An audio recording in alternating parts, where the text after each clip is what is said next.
The first time I walked into Aura, I felt like I'd stepped onto another planet. Marble floors stretched beneath a chandelier the size of a small spaceship. The air was thick with perfume and ambition, each table a stage where wealth and influence performed their quiet dance. And then there was me.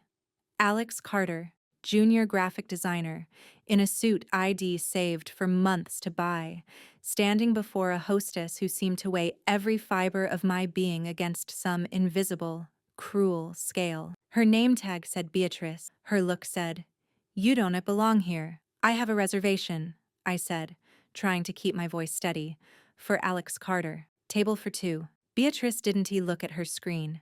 She looked at my shoes, my suit, and finally my face, like she was peeling away layers to see what lay beneath, and she saw exactly what she wanted. Nothing worth noticing. "I'm sorry," she said, slow and deliberate, like she was savoring each syllable. "We don't have a reservation under that name." I pulled out my phone, the confirmation glowing on the screen. "Here, 8 p.m. Exactly as booked." A faint sigh, a dismissive glance, then she waved me off. "Our system is having difficulty. There is no table for you." Right then, the man of the hour appeared, Harold Harrison, manager, tall, thin, predatory in his perfectly tailored suit. His eyes flicked over me, and I could feel the verdict being passed before a single word left. "Sir," he said, voice smooth, dripping with disdain. Aura prides itself on a certain ambiance, a clientele of a certain standard. A flick of his hand, and my carefully saved 4 months reservation ripped in two. Pieces fluttered to the floor like pathetic confetti. My girlfriend Sarah stood beside me, eyes wide, cheeks burning. I wanted to fight, scream, claw back some shred of dignity, but I froze. She whispered, almost inaudibly, "Why didn't you do something?" I didn't answer. What could I say? My pride had been shredded in front of her. My heart pounded, not just with anger, but with a cold, heavy realization. The world was not built for people like me. Not yet. The rain outside pelted us as we stepped back into the street. Golden light from Aura spilled onto the sidewalk, warm and untouchable. I clutched the scraps of paper in my hand. Not just a reservation, it felt like a part of my identity had been torn away, and in its place, something else began to form. A quiet, lethal resolve. I wouldn't just come back. I wouldn't just prove them wrong. I would own the very space where they thought they could belittle me. That night, I vowed, one day, Aura would be mine. After that, life became a lesson in obsession and strategy. I left my apartment, sold my car, quit my comfortable but unfulfilling job. I enrolled in business courses, learning the language of money that had once felt foreign, alien. Nights blurred into days as I washed dishes at diners, guarded warehouses, and freelance designs, all while absorbing every principle of business, investment, and hospitality I could. Sleep became a currency I could barely afford, and every caffeine-fueled night reinforced one truth: I would never feel small again. 2 years of relentless grind turned into opportunity. I graduated top of my class, landed a role at a hospitality consulting firm, and started studying the inner workings of restaurants from the inside out. When a client planned to gut a chain of cafes, I risked it all to pitch a different approach: preservation, optimization, smart investment. 6 months later, profits had soared. That single success lit the path forward. Money started to flow, not enough to live luxuriously yet, but enough to invest, to strategize. I launched Foundation Foods, supplying high-quality produce to restaurants, quietly building a business that no one could ignore. I stayed modest, invisible, while my knowledge, capital, and power grew in the shadows. And all the while, I kept a file on Aura. Every review, every slip, every misstep of Harrison and Beatrice. I watched patiently as their arrogance became their weakness. Years passed, tenacity replaced pain, investments multiplied, business acumen sharpened into a weapon. And then, one quiet afternoon, the whispers reached me. Aura was for sale. I didn't hesitate. My company acquired it through a holding firm, anonymous at first. I didn't want recognition, I wanted control. Every number, every weakness of the establishment I had cataloged meticulously. Every mismanaged expense, every employee complaint, every tiny crack in their perfection became leverage. And finally, after months of careful negotiation, the papers were signed. Aura was mine. But I didn't rush. The final act demanded precision. I waited. Let the dust settle. Let the arrogant continue their work, blind to what had come. And then, on a crisp Friday night, I walked back through the doors, not as the humiliated young man of 10 years ago, but as the king of the room that had once rejected me. The world hadn't changed. I had. The morning after that rain-soaked humiliation, I woke with a single thought echoing in my mind: never again. My pride had been shattered in the marble lobby of Aura, my relationship with Sarah torn apart by my inability or perceived inability to defend our dignity. I felt small, powerless, and yet, beneath that ache, a quiet, burning determination began to take root. This wasn't just about revenge. It was about survival, transformation, and proving to the world and myself that I could be more. The first step was acknowledging that my current life would never get me what I wanted. My job as a junior graphic designer, scraping by month to month, was safe but suffocating. My apartment, modest and cozy, suddenly felt like a cage. Every paycheck felt insignificant. Every hour worked meaningless. I had to learn the language of wealth, the strategies that the elite use to maintain their privilege, and the mechanics that powered the restaurants I had once thought untouchable. I sold my car that day, not just because I needed the cash, but because it symbolized a life of comfort that no longer had a place in my journey. I moved into a tiny shared room, the bed just wide enough for me to stretch without touching the peeling paint of the walls. The rent was cheap, the neighborhood noisy, the bathroom shared, but I didn't care. Every discomfort reminded me why I was doing this. Every sacrifice was a brick in the fortress I was building. I enrolled in community college to study business, finance, and investment strategies. I had always been a creative mind, designing logos and layout, but I knew that artistic talent alone wouldn't let me own a restaurant empire. Numbers, strategy, negotiation. These were the weapons I needed. Days blended into nights. From 6 in the evening until 11, I worked as a dishwasher in a greasy diner, my hands raw, my muscles aching, scrubbing pans and plates that smelled of last night as fish and butter. Midnight to 6, I guarded an empty warehouse, pacing the floors, reading textbooks and financial journals under the flickering fluorescent light. Weekends were for freelance design jobs, each paying just enough to cover ramen noodles and a cup of instant coffee. Sleep became a luxury I could rarely afford. But somehow, I thrived on exhaustion. Every ache in my body, every jitter from caffeine, became a reminder that I was investing sweat and time for a future where no one could dismiss me again. 2 years passed in this relentless rhythm. I graduated top of my class not from an Ivy League, but with honors that screamed dedication. My knowledge was no longer theoretical. It was hard-earned, tempered in the fire of hardship. The first real job that opened a window to my dreams was a hospitality consulting firm. Entry level, yes, but a doorway into the industry I intended to dominate. I arrived early, left late, and refused to be invisible. While my coworkers discussed trivialities, sports scores, weekend parties, I buried myself in financial reports, operational charts, and market analysis. I volunteered for every project, every task, no matter how menial. I learned how restaurants failed: poor supply chains, lazy management, staff turnover. I learned how they thrived: smart marketing, operational efficiency, a culture that treated every customer with care. My first breakthrough came unexpectedly. The firm was advising a small chain of failing cafes. The official recommendation? Strip them of their character. Replace the menu with generic offerings. Gut the soul. I saw differently. I visited every location, spoke to every employee, listened to every customer complaint. I wrote a 40-page counter-proposal detailing how preserving the cafe's uniqueness, improving management, and targeting local marketing could turn profits around. I left it anonymously on my supervisor's desk, expecting nothing. 2 days later, I was called into his office. He had read the entire proposal. He grilled me mercilessly, but I had answers for every question.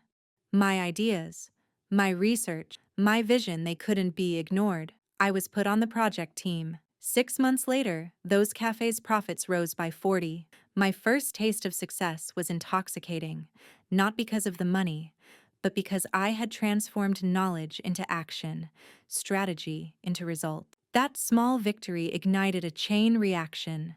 Bonuses followed, then investments. I poured 90 of every gain into calculated ventures, kitchen equipment suppliers, delivery logistics, premium produce sourcing. I became a silent force behind multiple businesses, always learning, always observing. My own company, Foundation Foods, launched with modest capital but an ironclad plan. High-quality produce, reliable delivery, personalized client service. My reputation grew before my competitors even realized I existed. I stayed invisible. A modest car, simple clothes, a quiet apartment. Nobody knew who I had become, but behind the scenes, my portfolio was multiplying. Every decision was strategic, every move calculated, and through it all, I kept my obsession alive. Aura. Every 6 months, I had analysts report on the restaurant. Beatrice and Mr. Harrison's arrogance wasn't just morally wrong, it was a business liability. Social media reviews piled up. Dismissive hosts, rude staff, clients turned away for not having the right look. Their exclusivity was losing them money. Slowly but surely, I tracked every misstep, every small crack in the foundation they thought unassailable. Then the whispers began. The owner, old money and tired of managing his legacy, was looking to sell. Aura, the very establishment that had humiliated me, was on the market. I didn't rush. I studied, strategized, and built a holding company, Second Act Ventures. My approach was surgical. Every weakness in the restaurant, every financial vulnerability, became a point of leverage and negotiation. Within months, a deal was struck. Aura would be mine, and not through luck or bravado, but through years of relentless grind, sacrifice, and intelligence. 2 weeks before the public reveal, I waited, watching, calculating, letting everything settle. The perfect Friday night approached, the night I would return, not as a guest, but as the master of the room that once rejected me. In the stillness of my apartment, I allowed myself a single reflection. The world had tested me, humiliated me, and I had endured. Now it would see a different man walk through the doors of Aura. By the time I first learned Aura was for sale, I was ready. The years of sacrifice, the sleepless nights, the relentless grind, it had all led to this single moment. I didn't rush in, blinded by emotion.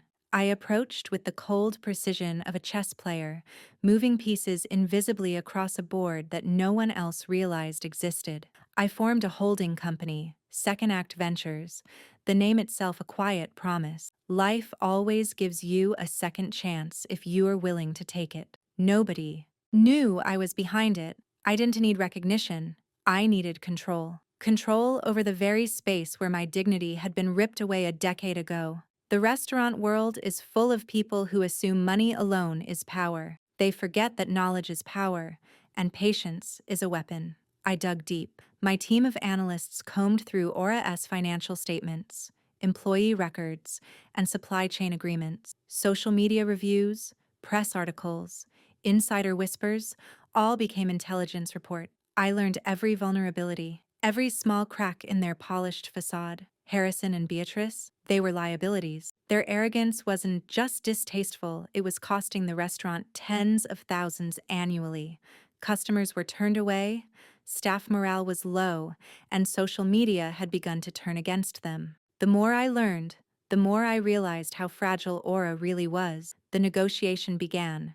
They thought they were speaking to a generic investment group, a faceless corporation interested in the restaurant for its reputation. They didn't know they were speaking to the man they had humiliated, the very same person they had dismissed for being not enough. Their initial asking price was astronomical, built on prestige, legacy, and ego. I didn't flinch. I let them speak, nod, and bask in their assumed superiority. Behind closed doors, my team meticulously documented every flaw: outdated equipment, mismanaged payroll, declining customer satisfaction. Then came the counteroffers. Each negotiation was a careful balance between patience and pressure. I didn't overplay my hand.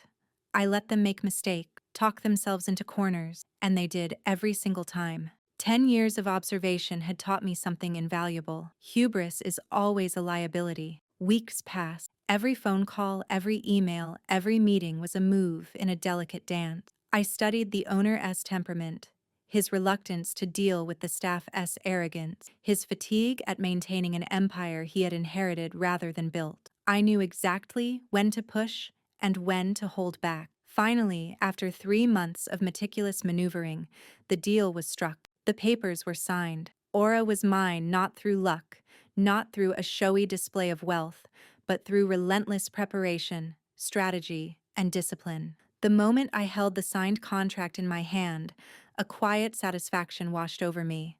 Not triumph, not gloating, just the serene understanding that years of effort had produced results. I had taken a restaurant that had symbolized rejection, humiliation, and exclusion, and turned it into an asset under my control. But I didn't rush to walk through its doors just yet. That would have been petty. The final act required the perfect stage, the right timing. I let the staff continue their work, blind to the change in ownership. Harrison and Beatrice continued their daily routines, unaware that their world was about to shift irrevocably. I spent those 2 weeks preparing every detail. I reviewed staff records, identified talent, and pinpointed inefficiencies. I mapped out a new operational structure, a new culture, a new standard that replaced arrogance with dignity, exclusion with inclusivity.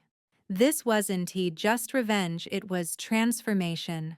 I wasn't there to humiliate.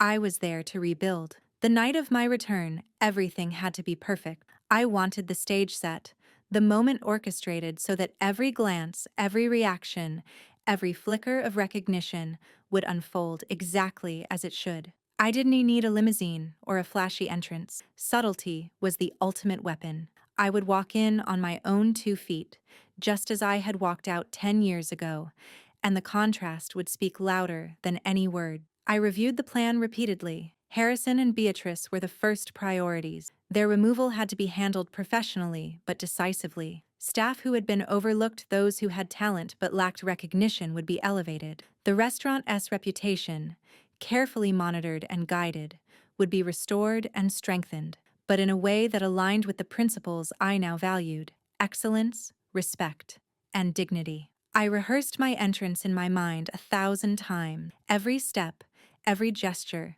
every phrase had to convey control without arrogance. I wanted the recognition of power to be clear, but I also wanted it to carry the weight of justice, not revenge for revenge's sake, but for the restoration of balance. The final piece of preparation was subtle but essential. I had to allow Harrison and Beatrice to feel secure, to maintain their habitual confidence, so the revelation of my ownership would have maximum impact. Timing was everything. I chose a busy Friday night, when the restaurant was bustling, staff were fully engaged, and the illusion of normalcy was at its peak. As the night approached, a calm focus settled over me.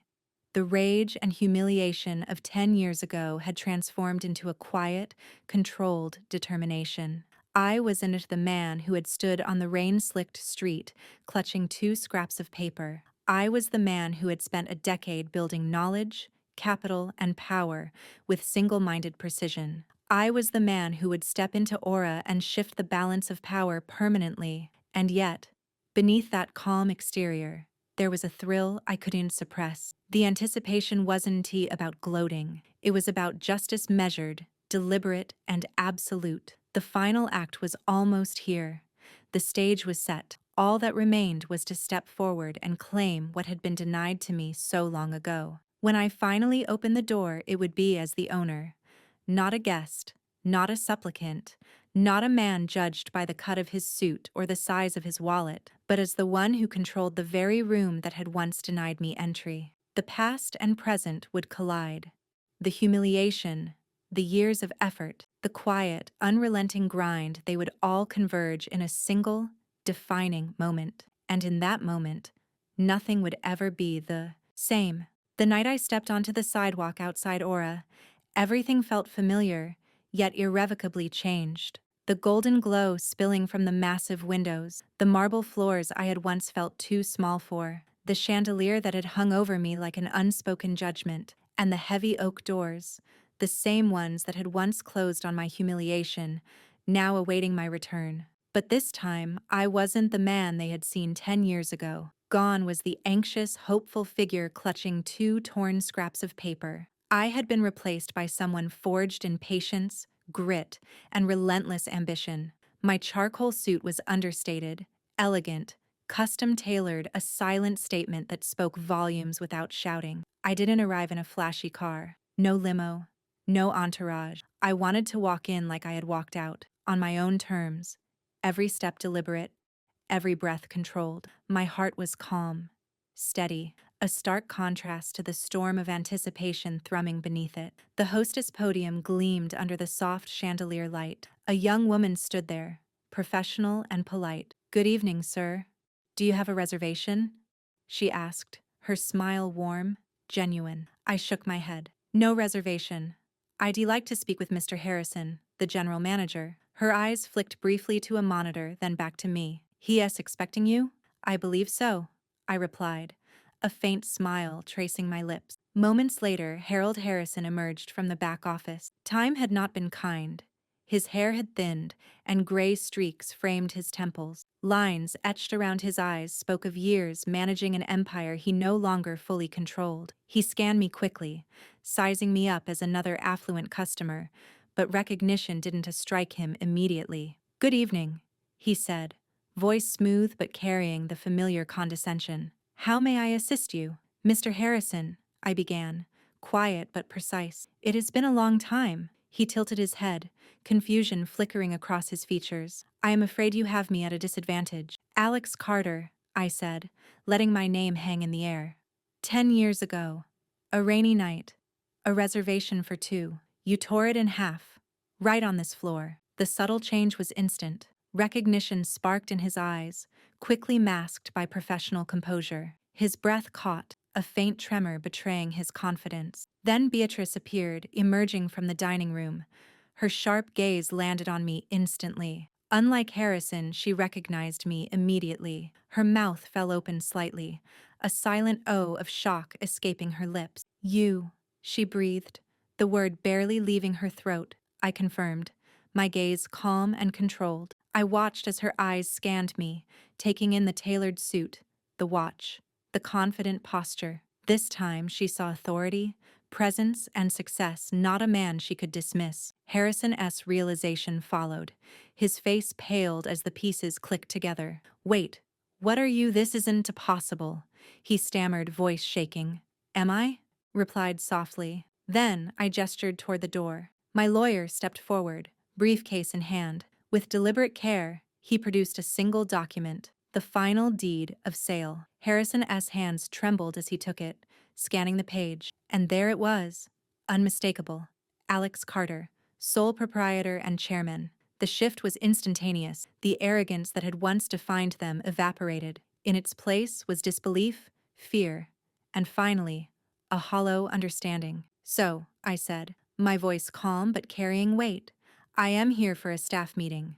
Let us start with personnel." My gaze locked onto Harrison, then Beatrice. "Our review of this establishment found repeated complaints of discrimination, arrogance, and poor management. Effective immediately, your services are no longer required. Security will escort you to the door, and your final paychecks will be mailed." Beatrice opened her mouth, began to protest, but a single glance from me silenced her. Harrison slumped, utterly defeated. The room was silent. Staff froze, unsure how to react. Some whispered, others stared in disbelief. And there, in the far corner, sat the woman who had once laughed at me, her fork midair, frozen in shock. Our eyes met. No triumph in my gaze, only acknowledgement. And in that brief instant, the memory of that long-ago humiliation mirrored itself in her expression. Shame, confusion, disbelief. I turned to the staff. "My name is Alex Carter," I announced, projecting authority with quiet confidence. "I am the new owner of Aura. Tonight marks a new beginning.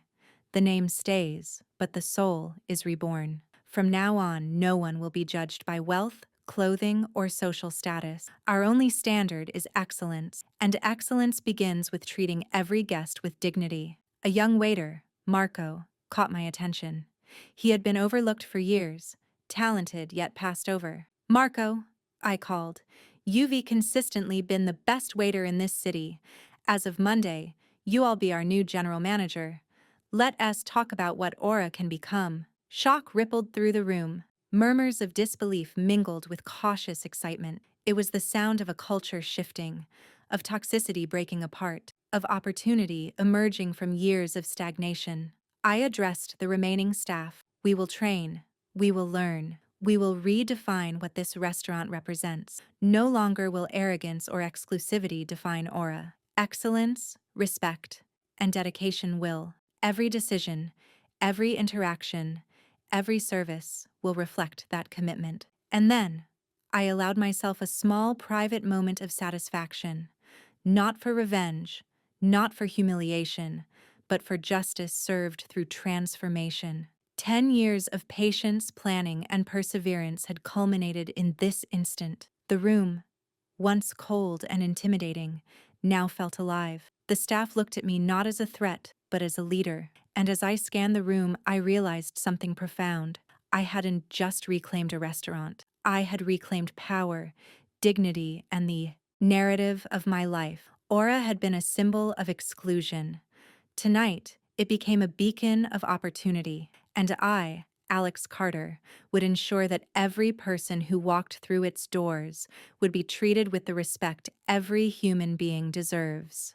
The days after taking control of Aura were nothing like the quiet satisfaction of signing the papers. Ownership wasn't about glory, it was about responsibility, about turning a dream into a tangible reality. And for a restaurant like Aura, this was a monumental task. The establishment had been built on arrogance and exclusivity, not efficiency or genuine service. Changing that would test every ounce of my patience, skill, and leadership. The first week, I walked the floors constantly. Every inch of marble, every crystal on the chandelier, every table setting, nothing escaped my notice. But it wasn't just about appearances. I listened to the staff, to the kitchen, to the bar. I asked questions I didn't know the answers to, because I wanted to learn their world from their perspective. I learned which suppliers delivered late, which waitstaff had been ignored for promotions, which chefs were undervalued. Every detail mattered. Marco, now our new general manager, became my right hand. He had talent and instinct, but had never been empowered to use them. I encouraged him, challenged him, and trusted him with authority he had never experienced before. Slowly, he began reshaping the floor staff culture. Efficiency improved, morale lifted, smiles replaced fear, and whispers of hope replaced tension. The kitchen was next. Aura's chefs were talented, but their creativity had been stifled by rigid rules and the obsession with appearances. I wanted to restore excellence, not simply maintain it. I introduced regular tasting sessions, encouraged collaboration, and invited feedback from staff at all levels. No voice was too small, no idea too radical. The Michelin standards remained, but they became a target achieved through inspiration, not intimidation. The first major challenge arose within a month. A renowned food critic announced a visit. This was a double-edged sword, a chance to establish Aura's new identity, or a potential disaster if the staff faltered. I didn't micromanage, but I was everywhere at once, observing, advising, intervening only when necessary. Marco had become a force in his own right, calmly managing the front of house, guiding staff through every detail. The kitchen was a flurry of precision and creativity.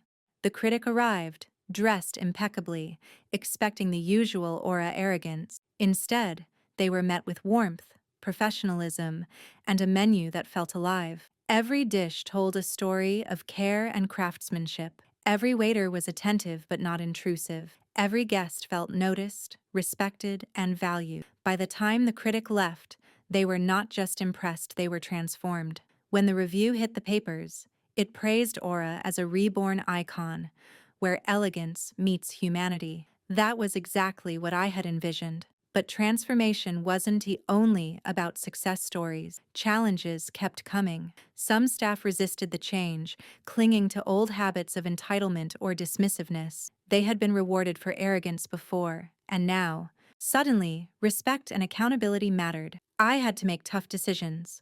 Warnings, retraining, and sometimes letting people go. It wasn't easy, but leadership often isn't. Every action reinforced the culture I was creating. Excellence tempered by respect, inclusivity, and diligence. I also addressed the guest experience on a systemic level. Reservations were no longer about wealth or connections. They were about creating memorable experiences. Pricing reflected quality and fairness, not elitism.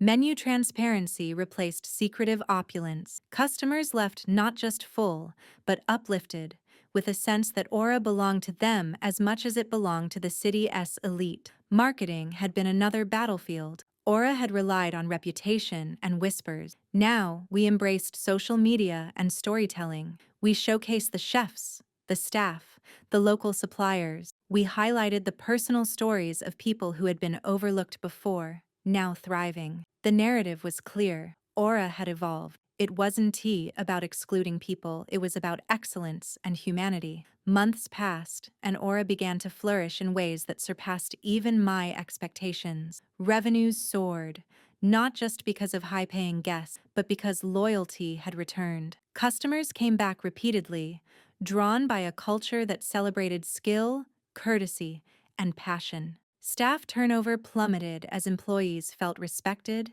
challenged, and recognized. The restaurant became a living ecosystem, fueled by motivation and pride, rather than fear and elitism. And then came the night I decided to look back. I walked through the restaurant after closing, alone, soaking in the quiet hum of the kitchen, the shine of the marble, the warmth of soft lighting. Aura no longer felt like a symbol of humiliation. It felt like a triumph of persistence, strategy, and vision. I remembered the night 10 years ago, the torn reservation, the rain, Sarah's words, and the taste of defeat. But now, that memory didn't sting, it reminded me how far I had come, how every sacrifice had built this moment. I realized something essential. Owning Aura was never about revenge for its own sake. Revenge is fleeting, but transformation is eternal. I had taken a place that had been a monument to exclusion and turned it into a symbol of opportunity. I hadn't just reclaimed power, I had redefined what power could be. As the weeks turned into months, I continued refining every aspect of Aura. Training programs, staff mentorship, supplier partnerships, and guest experiences were all elevated. The restaurant became known not only for its cuisine, but for its soul. It was a place where ambition met compassion, talent met recognition, and every guest and employee was valued. And through it all, I kept one principle firmly in mind. Never forget the fire that brought you here. That spark of humiliation, that quiet rage that had driven me for a decade, it was the engine behind every decision. But now, it was tempered with wisdom.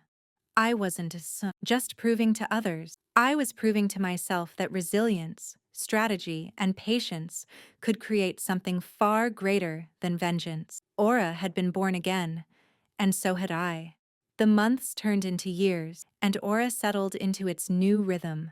The restaurant that had once epitomized exclusivity and arrogance was now a living, breathing symbol of excellence and respect. People came from far and wide, not for a status check, but for the experience, the craft, and the humanity that permeated every corner of the establishment. I had transformed Aura, but in doing so, I had transformed myself even more. The man who had been humiliated on that rainy night, the one whose pride had been shattered in front of Sarah, was gone. In his place was someone who had learned that true power wasn't about money or revenge.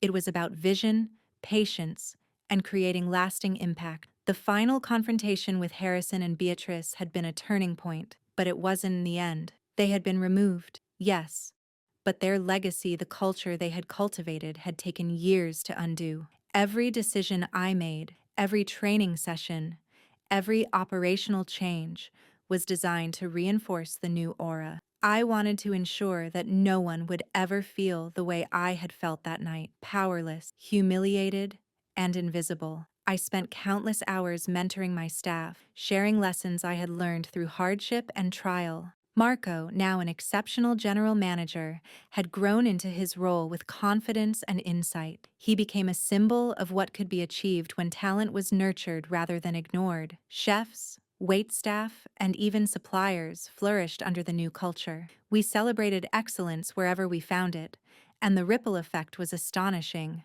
One evening, as I walked through the dining room, I noticed a young couple entering. The man was nervous, the woman excited. I remembered myself 10 years ago, the apprehension, the hope, the longing to belong. I made a quiet decision. This would be a moment of full circle. I approached them personally, greeting them warmly. "Welcome to Aura," I said. "Let me show you to your table." The gratitude and awe in their eyes mirrored my own from that fateful night, but now it was different. This time, the welcome was genuine, the experience designed to uplift, not exclude. I felt a profound satisfaction, knowing that I had turned pain into purpose. Yet, the journey wasn't without reflection. I often thought of Sarah, the woman I had once loved. Our paths had diverged that night in the rain, and I had never sought to rekindle what had been lost. The heartbreak had been a catalyst, a painful but necessary push that forced me to redefine my priorities. I realized that some losses are essential. They shape the person you are meant to become. Aura's success became a story in the city, and eventually, beyond. Media outlets highlighted the transformation, praising not just the cuisine, but the cultural shift. They spoke of Alex Carter, the man who had taken a symbol of elitism and rebuilt it into a haven of dignity and excellence. But I didn't seek fame. Recognition was merely a byproduct of creating something authentic. The reward was in seeing people thrive, in knowing that my vision had materialized into something tangible and lasting.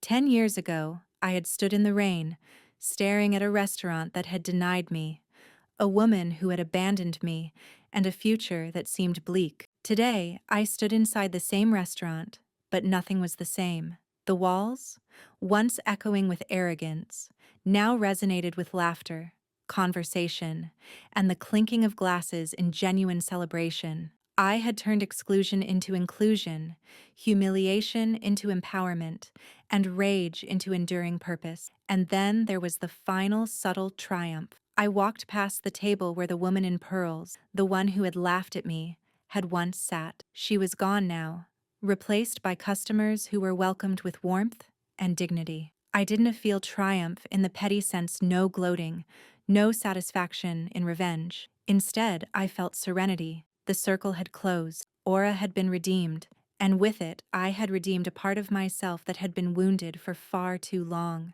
As the lights dimmed on another successful evening, I took a moment to look around the dining room.